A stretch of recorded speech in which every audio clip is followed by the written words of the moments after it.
Very good. All right. So welcome to everyone. I'm delighted to see you here. This is one of our series of presentations held by the Meeter Center for Calvin Studies, where we feature the research of colleagues and scholars in Reformation studies. And today we have the special occasion and great pleasure of welcoming back one of our 2023 visiting scholars, which is Qingyu Wang, who is a PhD student at the University of Beijing in China. Although physically right now she is at Yale, and she has been doing her research for her PhD and is almost done. She hopes to defend in July of 2024. So she's getting close to the end of the progress, and this is terrific. She was one of our student research fellowship recipients in 2023, and she had a wonderful time, I think, with us. It was wonderful to have her here with us for sure. Her topic for us today is based on the research, some of the research she did while she was here, and it is titled, we've summarized it essentially as Elizabethan Drama and Reformation Resistance Theories. So, Qingyu, it's all yours. Thank you for the wonderful introduction. I hope maybe in 10 years I can accomplish the topic that you has summarized for me. But right now, today, I'm just talking about two dramatic texts and one dramatical history by John Hayward. So this presentation is based on my chapter in progress on the late 16th century dramatic and literary representations of resistance to monarchs. The text I will talk about is first an anonymous play given no title in the manuscript. The play has been edited under the title Thomas of Woodstock. However, it is not a biographical play, but represents and reflects upon the state of England, especially the fall of King Richard II. The second drama is Shakespeare's Richard II, completed and performed in the mid-1590s. The last one is John Hayward's, the first part of the life and reign of King Henry IV, abbreviated in the following as the first part. Though it is entitled as the reign of Henry IV, the first part focuses on the fall of Richard II and only the first year of Henry IV's reign. In some way, the three texts all discuss the restraint and resistance to a medieval tyrant, King Richard II. The three texts are intricately related, not only due to their similar topics, but also to actual political events. Thomas of Woodstock had a great influence on Shakespeare's depiction of noble councillors like John of Gaunt. The playwright of Thomas of Woodstock was well aware of the danger playwrights faced due to censorship for treason. In the printed first three quarters of Shakespeare's Richard II, the Parliament scene where Richard was deposed was removed due to censorship. Even though Shakespeare's play was performed on the day before the Earl of Essex uprising in 1601, I argue that it was John Hayward's, the first part, that was deeply involved in the rising and was consequently investigated thoroughly for any suspected ulterior motives of treason. Eventually, it was used as a substantial evidence to convict the Earl of Essex of so-called premeditated treason.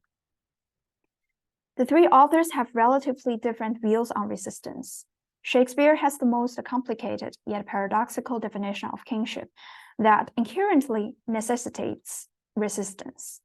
It is a kind of resistance not for the pure sake of overthrowing, but paradoxically maintaining kingship. The fact that the two plays have a relatively long performance history demonstrated that it is a form of resistance, at least concealed on outside royalism or the orthodox value of Christian obedience. The kind of obedience advocated in the homily against disobedience and willful rebellion under the reign of Elizabeth I differs from Calvin's advocation, advocation of obedience in the Institutes. Hayward is the least subversive of all, but paradoxically is the most censored due to both the timing of the publication of his book, and the author's incapability of voicing convincingly a coherent historiography to prove his innocence from sedition. His historiography is influenced by so many historians who inherently hold a more subversive idea of resistance, not entirely detected by Hayward, though he heavily relies on them. His broad analogy between Rome and 14th century England also admits to reading for broader topical allusions. The disparity in the reception of the three works by the government shows that censorship is a paranoia that sticks to no abiding rules. It differs significantly by specific political context, from the completion date of the three texts, with Thomas of Woodstock being the earliest, followed by Richard II in the mid-1590s, and Hayward's history on overthrow and deposition of the same monarch near the turn of the century. The more turbulent and crisis-stricken the government was, the more paranoid censorship for treason was. Thomas of Woodstock avoids the sensitive deposition of the Richard II, couching political criticism in self-protective and generally conservative language conforming to the homily, ending possibly in a reconciliation that can serve as a timely warning to the reigning monarch. While in Shakespeare's play, a whole scene was removed from the first three quarters and was only revived after the succession of James I. In Hayward's trial, the question focused on historiography and even the use of specific wordings. The more engaging a text is examined for treason, the more problems will be unearthed, created, or even formulated. To the extent that hard evidence is no longer necessary as long as the censor can convincingly formulate his preconceived opinion. In the following talk, I will demonstrate how resistance as an idea generally develops from the anonymous play reflecting on the situation of the early to mid 1590s towards the end of the century, and how the censorship of such representation evolves accordingly or independently. In Thomas of Woodstock, resistance exists in its broader form as a critique of the monarch or counseling for the monarch. No matter how outspoken Thomas of Woodstock is about increasingly debilitated legitimacy of the king, he aims at preserving the stability of the reign and only aims at punishing the evil minions surrounding the king. Though the play's ending is lacking, it more likely ends with a reconciliation between the king and his lords, saving the king any worry over civil war. It is, on the whole, a work already self-censored, deeply supportive of the existing institution. That is why, although Thomas of Woodstock is very outspoken, King Richard does not dare to arrest him publicly under the crime of treason and try him publicly, but instead he murders him secretly. It is because even a tyrant like Richard II knows that Thomas of Woodstock bears no treasonous intention against the king. Shakespeare has a more equivocal attitude, with different perspectives to see resistance intermingled in Richard II. There's an echo of Calvin's discussion of justified resistance through the people's representatives, commanded by God's requirement to protect Christian liberty, and in Richard's England, that was the Parliament. There is also the prohibition of resistance by private persons in the case that John of Gaunt turns down the Duchess of Gloucester's call for vengeance. Most mysterious is that Shakespeare provides, from the monarch's perspective, a warning about God's promise to bridle tyrants through his instrument. Richard's self-deposition transcends any political resistance theory.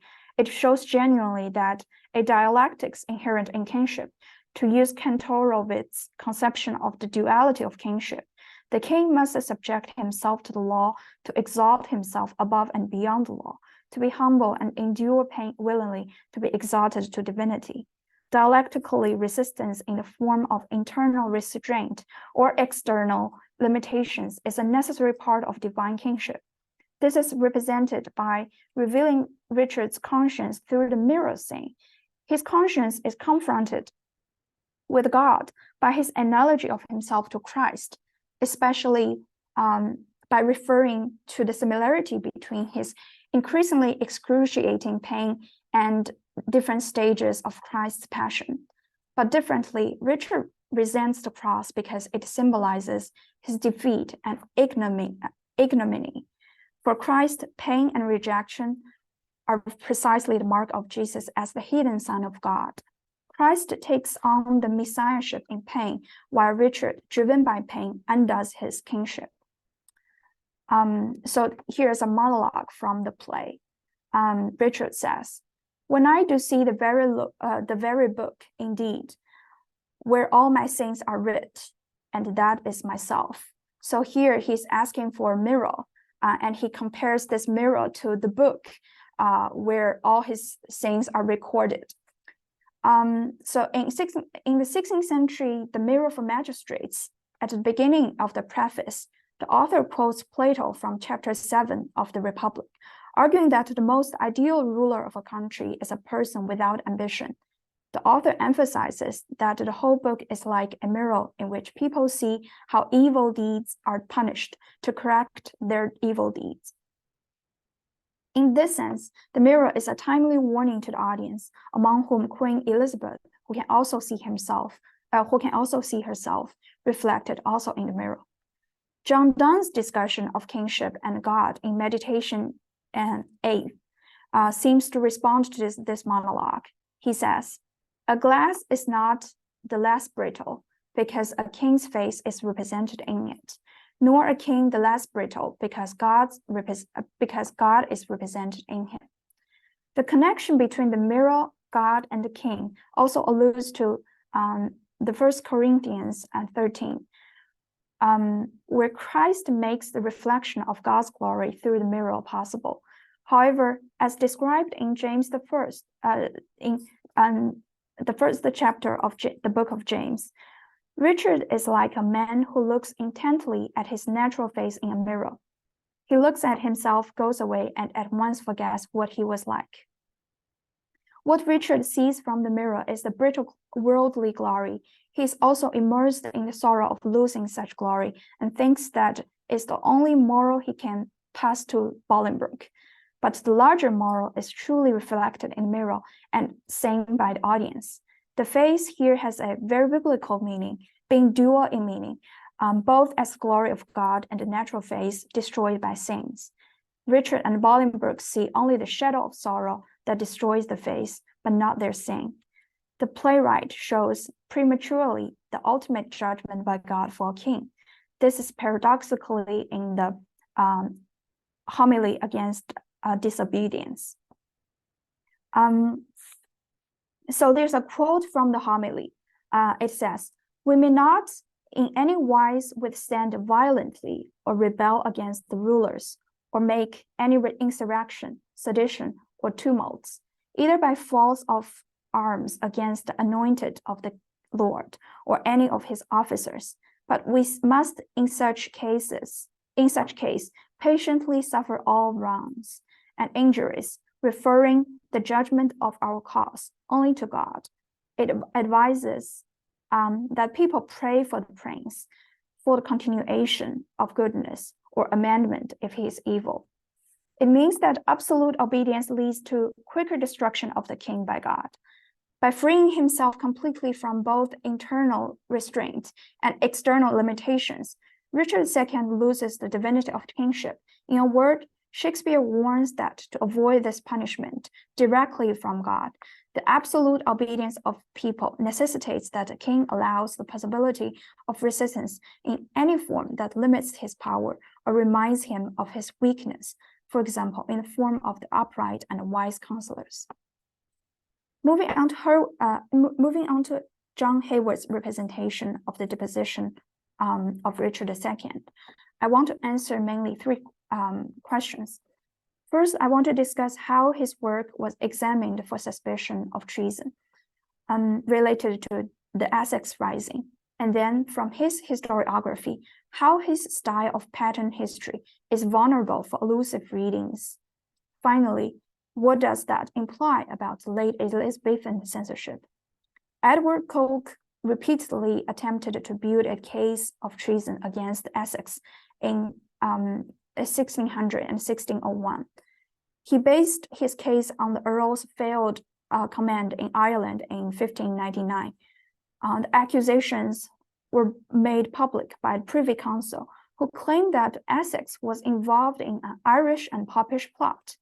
The belief that Essex had conspired with Tyrone and the papacy to claim Elizabeth's throne was influenced by logical deduction and two key texts, one of which was John Hayward's The First Part of the Life and Reign of King Henry IV. Hayward's account of history was widely circulated until May 1599. The first edition was met with suspicion from the government, but was popular among the public. In response to the demand, his publisher John Wolfe quickly prepared a second edition. John Hayward wrote an epistle to dispel any suspicion about his intentions, stating that he gathered information from various sources. He emphasized that the past holds valuable lessons for the present and lamented the society's tendency to blame the messenger. In June 1599, the first part escaped treason. The incident was highlighted again when the Earl of Essex, who had suffered a series of military failures and reacted rashly to the Queen's criticism, was summoned before 18 special commissioners, charging him with 5 serious offenses. The proceedings led up to Francis Bacon's presentation, which focused heavily on John Hayward's The First Part and investigated popular suspicion that the Earl had encouraged the book in furtherance of his own designs. Considerable effort was made to probe the connection that Bacon emphasized between the Earl and Hayward's book.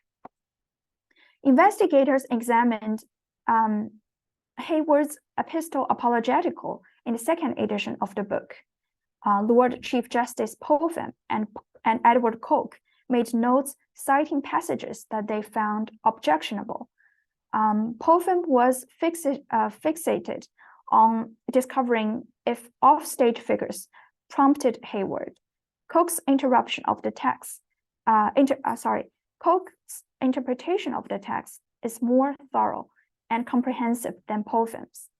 Coke is concerned about John Hayward's intention to choose which parts of the history to include in his narrative. In a note he wrote for court on July 11, 1600, he expresses his concern. Referring to John Hayward, selected a story 200 years old and published it this last year, intending the application of it to this time. Make the choice of that story only. A king is taxed for misgovernment, his counsel for corrupt, and covetous for their private. The king censured for conferring benefits of hateful parasites and favorites. The nobles discontented, the commons groaning under continual taxation. Hereupon the king is deposed by an earl, in the end murders. Coke's notes actually indicated concerns of the queen and her counselors, as reflected in the Thomas of Woodstock, and they're mumbled against by the people. Coke's constant emphasis that Bolingbroke is the Earl of Derby rather than the Duke of Lancaster exposes his intention to bring an analogy between Bolingbroke and Essex. Hayward's history of the downfall of Richard II, though in prose, is characterized by its dramaticality. He developed his new historiography, influenced by classical historians, especially Tacitus. He is devoted to shaping the dramatic architecture of history, caring not as much about the details of the events as the causality of the events, for an in-depth analysis of the character of historical figures. Many argues that such interest in the Tacitian history of utility or politic history is the first example in English. In his letter to the reader in the first edition, based almost entirely on a translation and condensation of Politiano's Prophatio in Suetonium, John Hayward subscribes to Politiano's idea that a historian has the liberty to draw speeches, declares the causes, councils, and events. This is indeed his priority in historiography.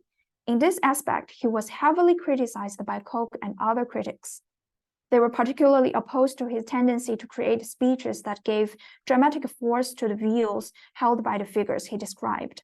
This tendency was used by John Hayward to fashion source material into commentary on the human condition. When challenged about this technique at the Tower hearing, John Hayward staunchly defended its use. There can be nothing done, be it never so ill or unlawful, but must have a shadow, and every counsel must be according to the action.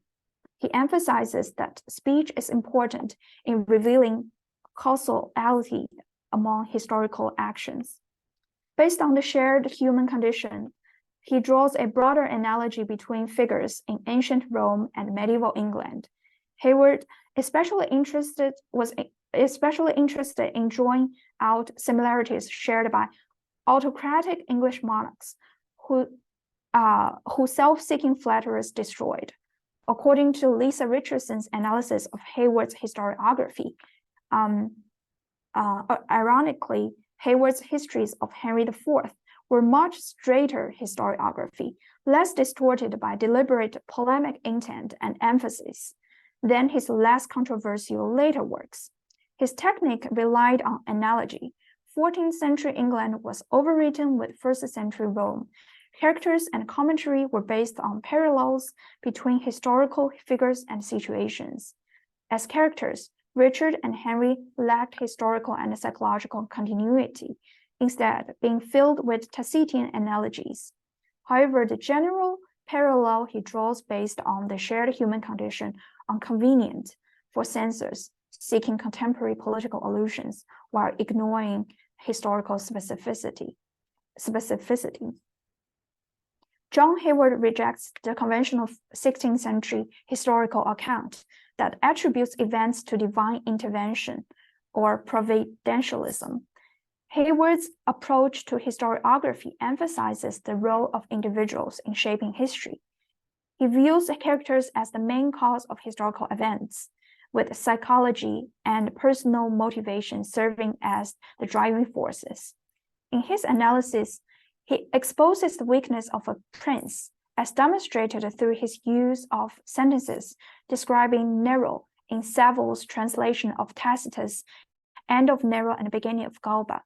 He says, Richard was a prince, weak in action and not of virtue sufficient to uphold his vices by might. This Tacitian analysis is vastly different from the views held by the chroniclers of the 16th century. They believed that Richard's downfall was a punishment from God for the nation's immorality. Hayward's analysis focuses on the weakness of the prince, undermining the notion of divine right and suggesting resistance through the representation of the king's character. However, as read and employed by Hayward, Tacitus was neither Republican nor atheist. Hayward did not suggest that England could make and break its own monarchical dynasties, as Romans elected and destroyed their emperors. He did not regard and portray England in atheist Republican Roman terms. Hayward's even-handedness is suggested by his transformation of each major issue in the first part into a formal debate. Henry and Arundel debated the advisability of resistance. Richard and his advisors surrendered. Rebecca Lemon believes that Hayward's historical prose used a method of debate commonly used by civil lawyers, laying out two opposing views, monarchism and republicanism, and creating dialogues for their respective representatives. The first part was balanced between two orations. The former Archbishop of Canterbury, Thomas Arundel's persuasion of Henry's resistance against Richard, and the Bishop of Carlisle, Thomas Merck's denial of legitimacy of resistance under any circumstances. Arundel and Henry successfully rose against Richard, and Merck's condemnation of the rebellion was swiftly followed by a substantial noble and clerical revolt against Henrie. Transparent transcription from Tacitus thus accounted for a substantial proportion of contemporary official anxiety about the seditious content and interpretation of the first part. Hayward was examined many times about the sources of specific wordings. He for many times claimed that he forgot his sources. He did not mention that he translated Poliziano's preface almost word by word as his own AP to the reader. He was also unwilling to admit his use of Sir Thomas More's history of King Richard III, although doing so would have extricated him from criticism of treason. So in conclusion, by examining the three texts, I argue that towards the end of the 16th century, the resistance from history became increasingly sensitive. Based on the text I have briefly examined, it is evident that there was a gradual shift in the concept of sacred kingship in 16th century England, particularly the last 10 years of the century. This shift was fueled by practical political turmoil that Huguenot writers encountered, leading to the development of the resistance suggestion, which first appeared in Calvin's The Institutes. The ideas of Catholic writers in England also contributed to the development of these resistance theories as they sought to overthrow the Protestant monarch. The execution of Mary, Queen of Scots, further strained the idea of secret kingship. Dramatists and historians trace the concept of constitutional idea back to medieval England, where the historical aristocratic resistance to the kings were more prevalent. The monarchical monarch ideas, which suggest that sovereignty originates from the people and that the relationship between princes and subjects is bound by contracts, further weakened the political structure. Consequently, if breached by a monarch, the contracts could be dissolved, freeing subjects from their duty of obedience. Such ideas find more articulated legal forms in the 17th century England, and the dialectics envisioned by Shakespeare in Richard II, that the maintenance of kingship requires restraint or even resistance, becomes more pronounced. Thank you. Thank you so much, Qingyu. That was a very impressive overview of a lot of material. So thank you for that. We'll get a chance. I'll put the screen so we can all see each other better. There we go. We can all see each other now. This is good. So if I can, I'd like to start.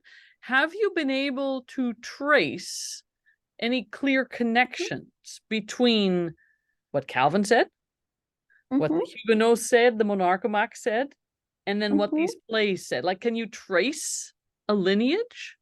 Yes, actually, I didn't put in my talk today because I'm still debating.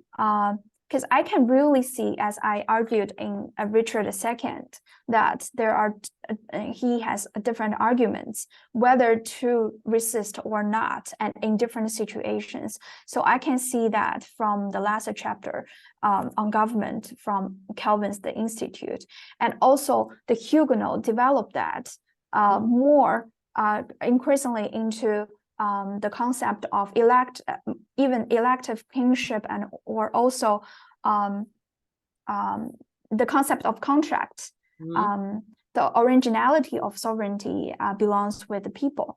So I can see there's indeed a lineage from Calvin through the Huguenots, and maybe the Catholic writers in England in the late 16th century, and the League, Robert Parsons, the treatises. So I see no like direct textual, like very clear textual evidence, but I can see the trend moving towards these plays, this discussion of resistance in late 16th century plays and histories. So yeah. So do you think it would be clearer to have like a background, like a summary of all the treatises? I mean, and how the lineage, yeah. If you want to make the case that there is a connection, you're going to have to try and show it. And that's tricky. It's always tricky to show influence. That's such a hard thing to do. But if that's part of your argument, then I think you're going to have to give your readers some evidence to work on, to say, to do more than asserting it. You're going to have to show it somehow. Yes. So whether the Parsons link is a good one, whether there are works that were written by Beza or the other Marcomacs available in English at the time, those are hints that suggest possible direct connection. Yes, I think Parsons is a crucial connection. And also there's another treatise called The State of Christendom by Henry Wotton. Though it was published late in 17th century, but it is an Elizabethan work, probably the first one in English that reflects the Huguenot ideas on resistance, resistance to a tyrant. And the author, Henry Wotton, was also suspected of being involved with the Essex Rising. Some scholars argue that. But since I haven't really completely finished researching on the state of Christendom, I didn't mention it in this in today's presentation. But I think that's your question is very important for me to thinking this through, like Robert Parsons being an important link, and also the state of Christendom. Yeah, thank you so much. Good. Other questions, comments, feedback for Qingyu? Can I ask a question? Sure. You may have mentioned it already, and I may have missed it. But one thing that I have always found interesting in terms of like plays in the era of the 16th century are their references to the Bible and how they change over time, because vernacular Bibles in English, they change, right? And I have noticed, like I've always been interested in Shakespeare's reading of the Bible, and I think at some point he moved from the Bishop's Bible to the Geneva Bible, and I think that's a fairly significant change. Have you ever noticed their references? I mean, sometimes they don't quote the Bible, but you can read between the lines, and this is like, I can see the echo there. I mean, this is not really related to your general argument or anything, but I'm just so curious. Have you seen anything, any change or any different attitudes to the Bible in their plays? Anything at all? That is a question that I struggled. I worked on a lot with Professor Susan Felch when I was at the center. We discussed whether there are some identification of which Bible Shakespeare used was valid, because there are so much research on this, but people seem to have difficulty in arriving at consensus. So I think your point, but still very important for me. So and also I also mentioned Bible when I analyze Richard II. I think that saying is very biblical, and especially with the mirror. But I think I will try to go back and to compare maybe the notes to the Geneva Bible, the commentary on Geneva Bible and notes to Geneva Bible to see if I can find more evidence to support my argument. But I do not have a ready answer to your question, which is a great one. I think I will, maybe it's a long-term project after reading more plays and researching on more plays of Shakespeare, and to be more familiarized with his using of the Bible and quoting from the Bible. But thank you so much for that question. Other questions, comments, things you're wondering about that? Go ahead, John. Yeah, thank you. Thank you for the interesting subject. So I was wondering too, the question to the directions. The first one is how does those texts relate to late Middle Ages?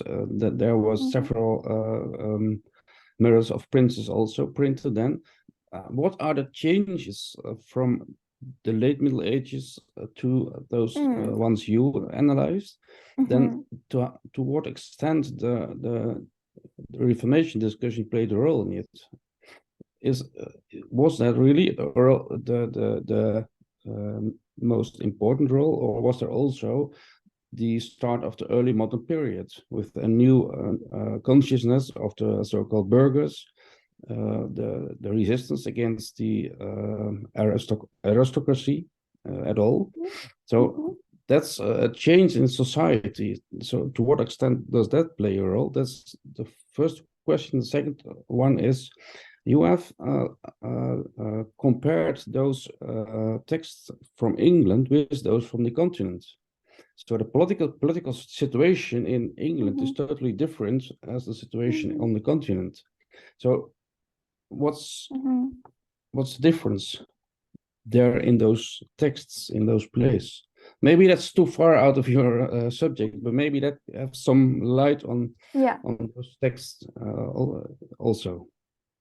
Yeah, thank you so much. I think those are very good questions for me to think about. And referring to, indeed, yes, and you also suggested that I probably read a little bit broader beyond my current text to have to show a better context of my discussion. And thank you very much for that. So for your first question, so the change, do you mean from late medieval treatises for like the Fall of Princes? I mean, the resistance to kings in those texts, and moving to the text in the 16th century. Do you mean a change from late medieval period to the early modern, right? Yes. Yes. So we have those texts who criticize the princes and the rulers. So when you look at the differences in argumentation between the late Middle Ages and the text you are analyzing, maybe you have a better view on what exactly is the argumentation. Where does that differ, and what's new, especially when you take the social background and the political background into account. Yeah. Yes. Thank you so much. That's a lot of work. Yeah. Currently, I haven't read so many like similar works in the late medieval period on the resistance to kings, and also maybe advice to the kings.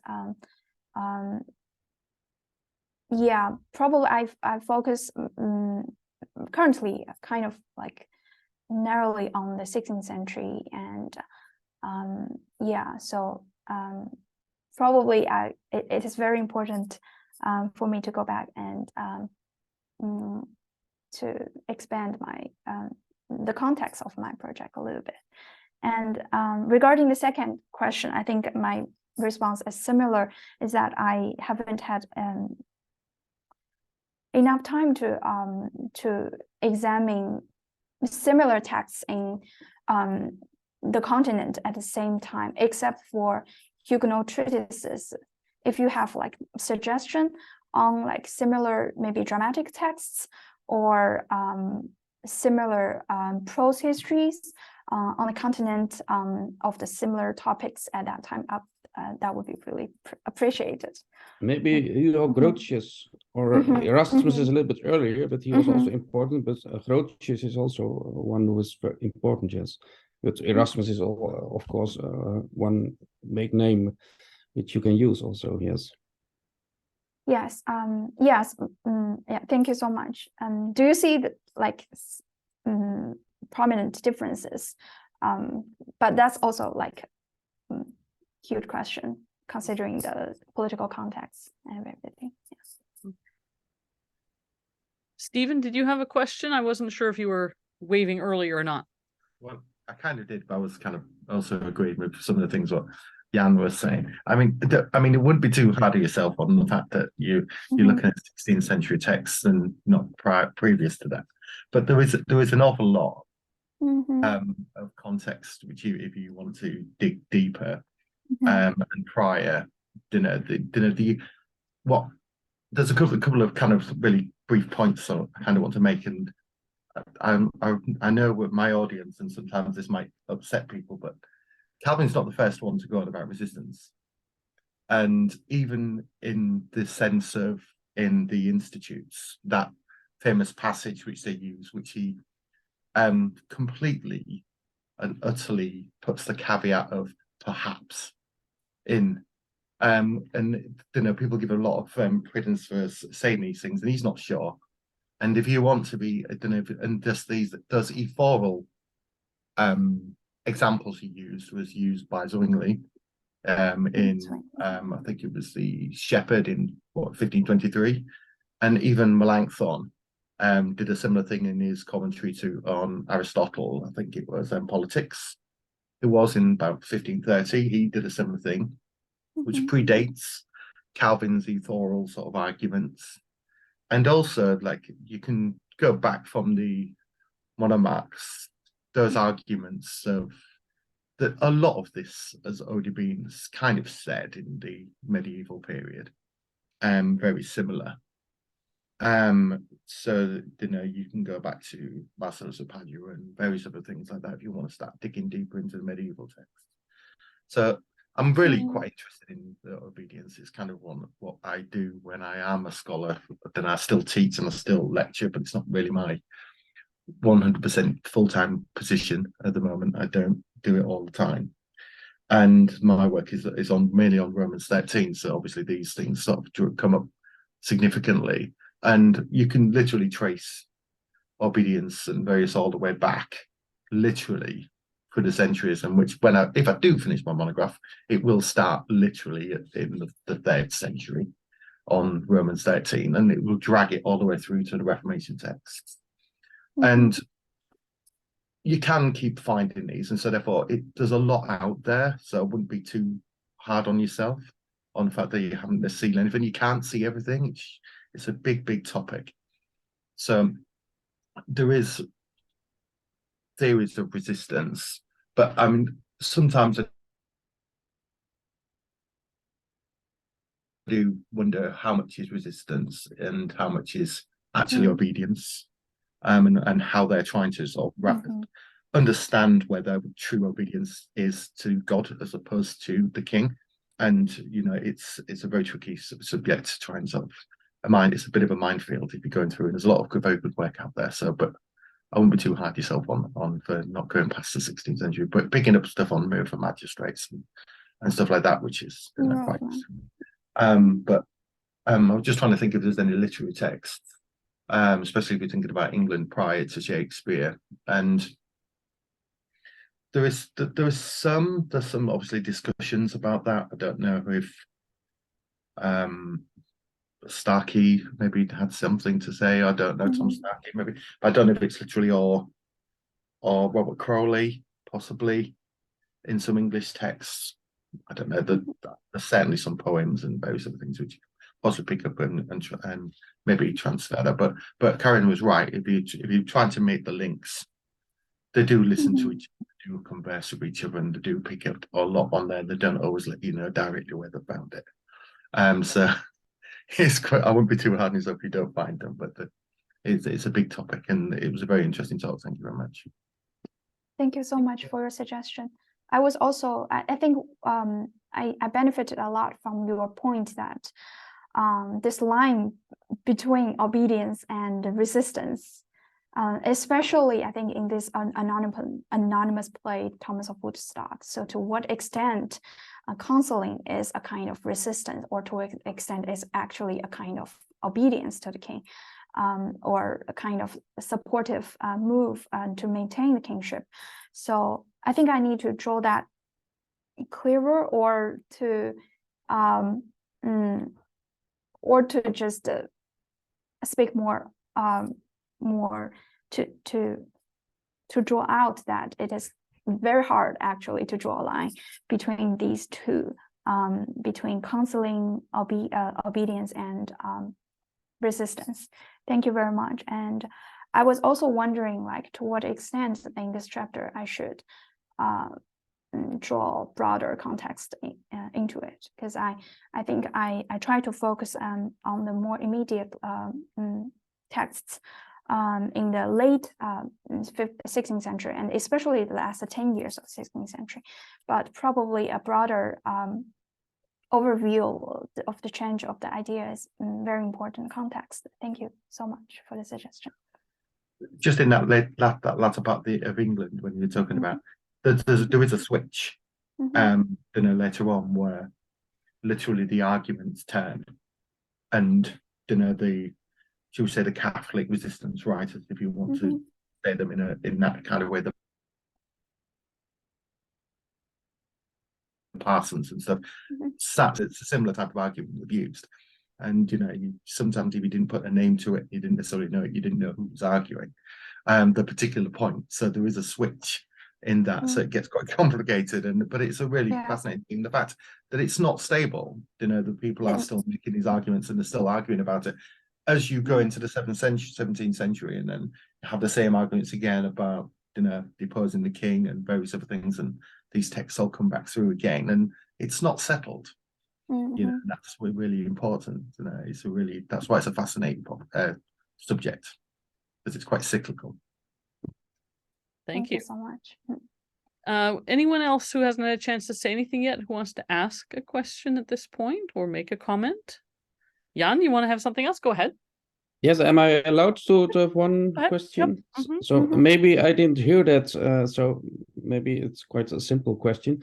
You said, if I heard it well, that John Hayward in his second edition had an introduction letter in which he mentioned his sources. Yeah. Is that correct? And later you said there was some discussion with other people who criticized him, and then he said, "I don't know my sources." Yeah. Or how does that relate to each other? That's a point that I haven't settled in my mind either, because so you mentioned that he just refuses to acknowledge his sources during the trial. But actually, during the trial, if he admits his source, he can save himself from any conviction of treason. I myself haven't found answer to that. I find that quite curious, because he remained in prison until the death of Elizabeth I. So several years. But it was in this letter, and that was already published when he was at trial. So, no, the trial wasn't published. The trial, the process of the trial was published in the state papers. Yes, no, I mean, he had this letter before the second edition in which he mentioned his sources. Yeah, the second edition was published before, not published, was banned. Was not, yes, was banned before the imprisonment and trial, everything. Yes, that was before that. I think he mentions, but at that time, I think he already felt the danger of being suspected of treason. So he wrote this this letter to say that my teaching gained from history is more general teaching. Why do you blame me and not blame my sources? Because they were discussing sources in the first place. So why, when I combine my sources in my history, you blame me for treasonous motivation? So I think that's the reason he wrote that letter to the second edition. But that didn't help. So the second edition, there were almost 15 copies printed, but banned and burned before the fall of the Earl of Essex. And later, this author was imprisoned and tried and kept being trialed for many years, 2 years. And then Essex was executed. He remained in prison for another several years until the death of Elizabeth I. Thank you. Great. Well, this has been really excellent.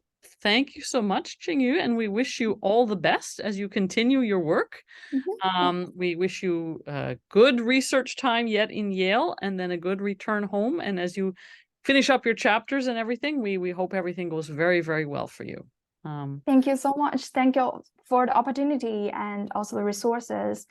The great space at the Meeter Center. I had a really wonderful time researching there. Yes. We were so pleased. Thank you so much. Thank you to everyone who's attended. This has been great, and we'll keep in touch with further activities as we organize them.